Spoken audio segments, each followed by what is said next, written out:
देखिए, आज हम लोग जानते हैं इस वीडियो में कि वैदिक काल में आर्यों का आगमन कहाँ से हुआ था, ये आर्य कौन थे, ये आर्य आए कहाँ से थे।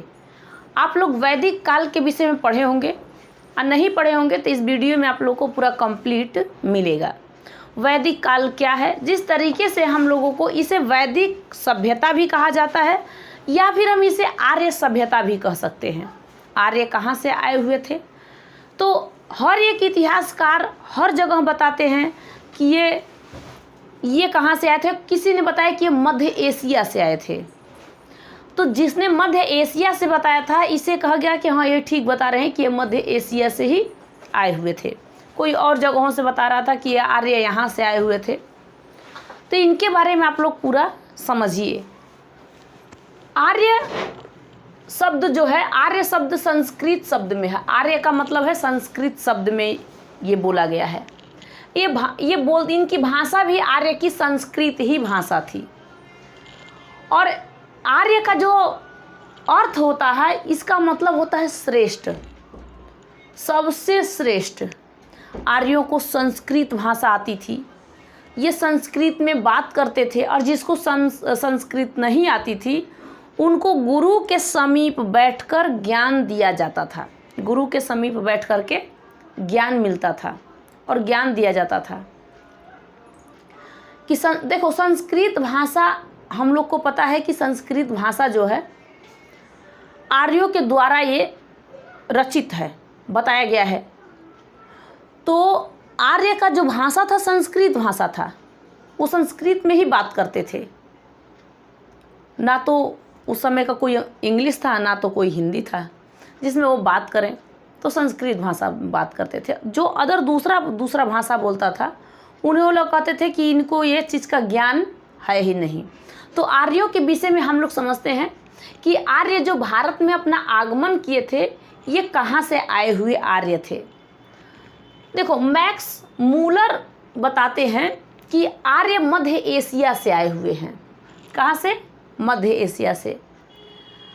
अलग अलग इतिहासकार बताते हैं कि इनका निवास स्थान अलग अलग जगहों पे है, लेकिन जो मैक्स मूलर बताते हैं, इन बात को माना जाता है कि ये मध्य एशिया से आए हुए सारे आर्य थे।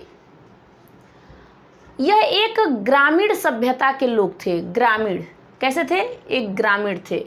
इनकी भाषा क्या थी? संस्कृत भाषा थी। कौन सी भाषा थी? संस्कृत भाषा।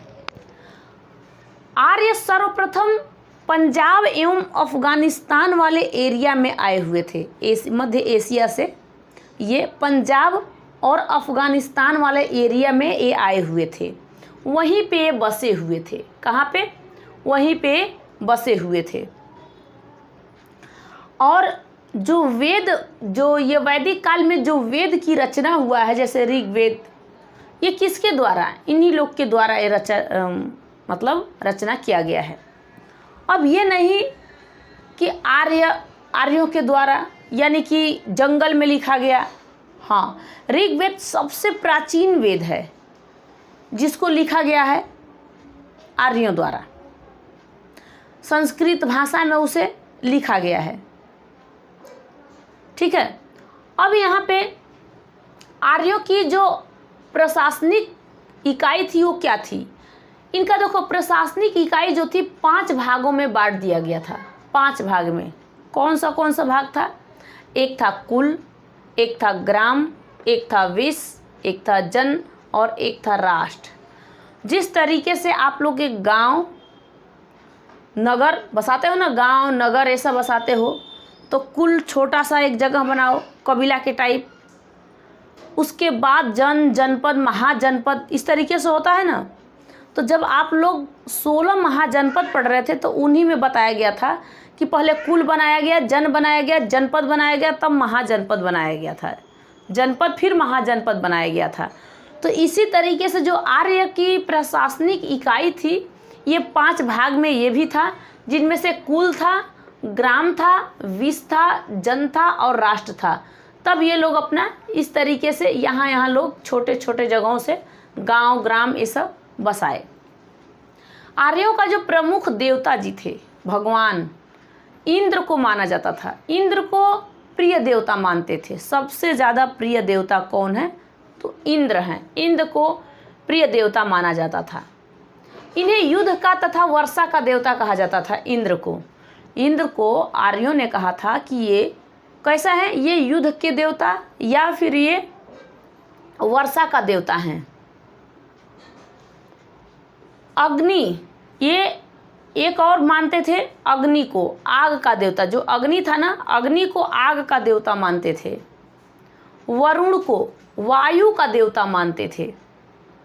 आर्य वरुण को वायु का देवता मानते थे। सोम, इन्हें जंगल का देवता माना जाता था। सोम को जंगल का देवता माना जाता था। मारुति को तूफान का देवता माना जाता था। रुद्र को, ये सबसे क्रोधित देवता थे, एकदम रुद्र धारण करके। रुद्र, तो ये क्रोधित देवता थे। इन्हें आर्य कहते थे कि ये सबसे क्रोधित देवता हैं, इनको भी मनाना जरूरी है। लेकिन आर्य जो इंद्र थे, इंद्र को प्रिय देवता मानते थे। तो देखिए, इंद्र, अग्नि, वरुण, वायु, सोम, मारुति, रुद्र, इन देवता के बारे में आप लोग अपने अच्छे से अपने मन में बैठा लेना और इसे लिख भी लेना कि आर्यों का प्रमुख जो देवता थे इंद्र थे। इंद्र के बाद अग्नि थे, वरुण थे, सोम थे, मारुति थे, रुद्र थे। ये देवता हैं और इनमें से अलग अलग जो सोम है ये जंगल के देवता माने जाते थे। कि कहाँ से? ये जंगल के देवता माने जाते थे। मारुति जो थे, इन्हें तूफान कहा जाता है कि ये तूफान है। अब मारुति नंदन आप सुने हो ना, तो ये तूफान है। तूफान इन्हें कहा जाता था कि ये तूफान के देवता हैं।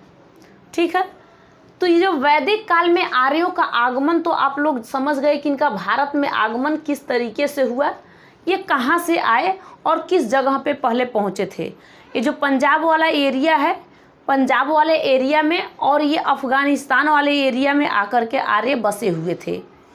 ये भारत, मतलब उस समय भारत पूरा अफ़गानिस्तान, पाकिस्तान, ये सब एक था। ये थोड़ा ना, इसमें कोई जगह नहीं बांट दिया गया था कि तुम्हारा है वो तुम्हारा, कुछ नहीं था। तो ये एरिया में ये लोग बसे हुए थे। अब देखो, इन लोगों की जानकारी कैसे मिलती है, कहाँ से मिलती है, आपको मैं बताऊंगी। अब आपको जो वैदिक काल में आप लोग देख लिए आर्यों के बारे में, आर्य के बारे में समझे, वैदिक सभ्यता या इसे आर्य सभ्यता कहते हैं। अब इनमें हम वैदिक काल में जो देखते हैं कि वेद होते हैं, जो वेद कितने होते हैं? वेद टोटल 4 होते हैं, जिनका नाम है ऋग्वेद, यजुर्वेद, अथर्ववेद। पहले सामवेद तब अथर्ववेद आता है। पहले सामवेद आएगा, बाद में ये अथर्ववेद आएगा। ठीक है, ये लास्ट में लिखा गया है, ऋषियों के द्वारा लिखा गया है अथर्ववेद को। तो ऋग्वेद, यजुर्वेद, सामवेद, तब बाद में अथर्ववेद लिखा गया है। यहाँ पे लिखने में थोड़ा सा मिस्टेक हो गया है, ये इस जगह पे होना चाहिए और ये इस जगह पे होना चाहिए। ठीक है, तो वेद कितने हैं टोटल? 4 वेद हैं। आज भी आपसे पूछा जाएगा वेद कितने हैं? 4, ऋग्वेद, यजुर्वेद, सामवेद और अथर्ववेद। पुराण कितने हैं? 18 पुराण हैं। उपनिषद कितने हैं? 108 उपनिषद हैं। ये आप लोग लिख के रख लेना कि कितने पुराण हैं, कितने उपनिषद हैं, कितने वेद हैं। ठीक है, ये जो वैदिक काल है, वैदिक काल को 2 भागों में बांट दिया गया था। कितने भागों में? 2 भागों में बांट दिया गया था, जिसे कहा गया था ऋग्वैदिक काल और दूसरा कहा गया था उत्तर वैदिक काल। देखिए, जो वैदिक काल है 1500 से लेके 600 ईसा पूर्व तक जो वैदिक काल है चला था, 1500 ईसा पूर्व से लेके 600 ईसा पूर्व तक। लेकिन अब इसको 2 भाग में कर दिया गया इसी वैदिक काल को। तो कह दिया गया कि एक ऋग्वैदिक काल है, जिसमें कि हम किसके बारे में जानते हैं, जानकारी हमें किसके बारे में, इस ऋग्वैदिक काल में हमें जानकारी ऋग्वेद से मिलती है। जो ऋग्वेद हम लोगों का है तो प्राचीन वेद है और इसी से हमें इस ऋग्वेद की जानकारी मिलती है। ये जो ऋग्वैदिक काल है, ये 1500 से लेके 1000 ईसा पूर्व तक इसे माना जाता है। देखो, ध्यान समझना, वैदिक काल। अब जब इस वैदिक काल के विषय में हम देखेंगे, वैदिक काल टोटल चला था 1500 ईसा पूर्व से लेकर के, ईसा पूर्व यानी BC से लेकर के 600 ईसा पूर्व तक, 600 ईसा पूर्व तक चला था। लेकिन इसको हम लोगों ने 2 भागों में बांट दिया। एक तो हो गया ऋग वैदिक काल, ऋग वैदिक काल। इसको अब इसी में से हम लोग क्या करेंगे, माइनस करेंगे कि ये कितने साल तक चला था। तो ये 1500 से लेके 1000 ईसा पूर्व तक चला था। दूसरा वाला था उत्तर वैदिक, उत्तर वैदिक काल। अब ये कब से कब तक चला था, तो 1000 से लेकर के ये 600 ईसा पूर्व तक यानी BC तक चला था। इसे हम ईसा पूर्व कहते हैं। इसे हम क्या कहते हैं, ईसा पूर्व कहते हैं। अब क्या समझ में आपको आ रहा है, इसे हम ईसा पूर्व कहते हैं। वैदिक काल को हम लोग कहते हैं वैदिक सभ्यता, या फिर हम आर्य सभ्यता इसी को कहते हैं।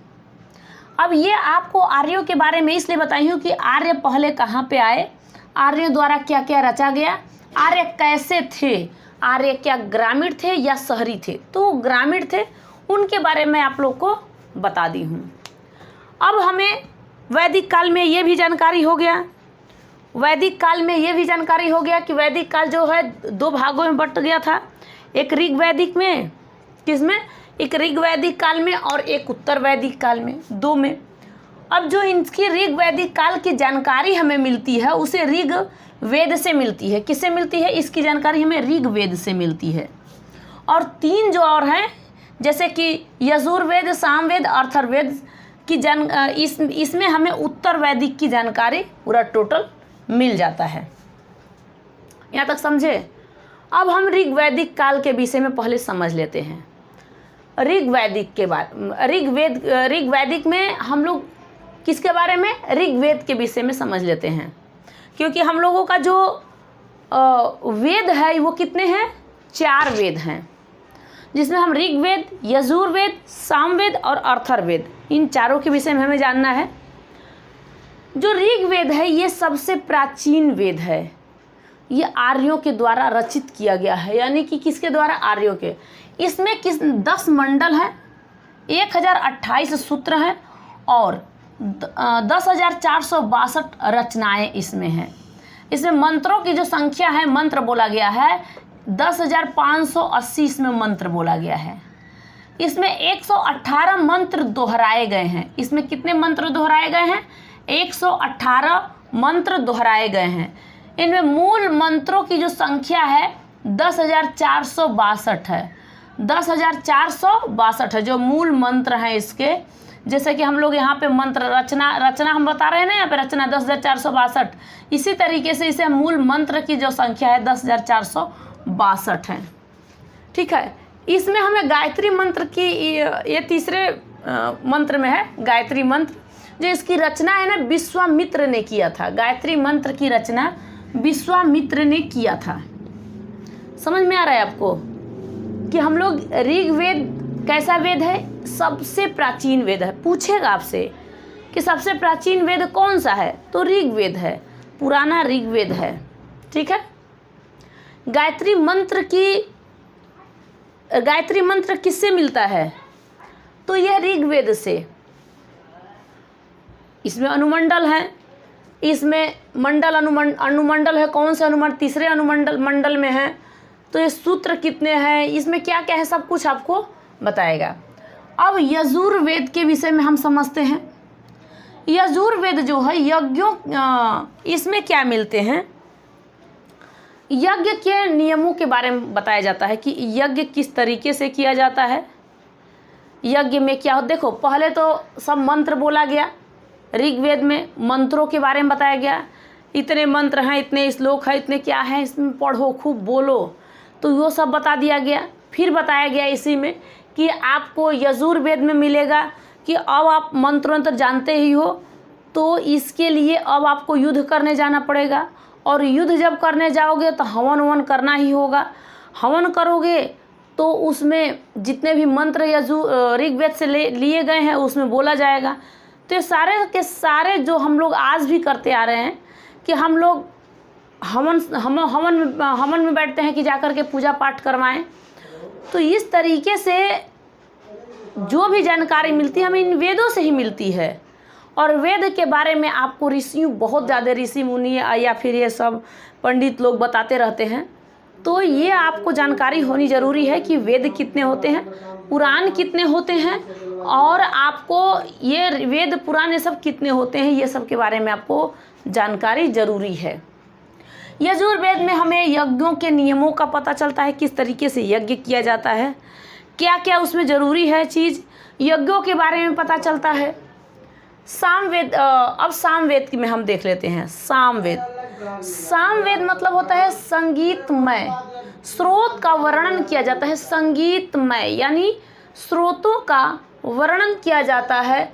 इसमें क्या होता है ना कि संगीत, ज़्यादातर इसमें संगीत मिलता है। संगीत यानी कि पढ़ाया जाता है, तो मतलब गाया जाता है, संगीतकार इसमें रहते हैं।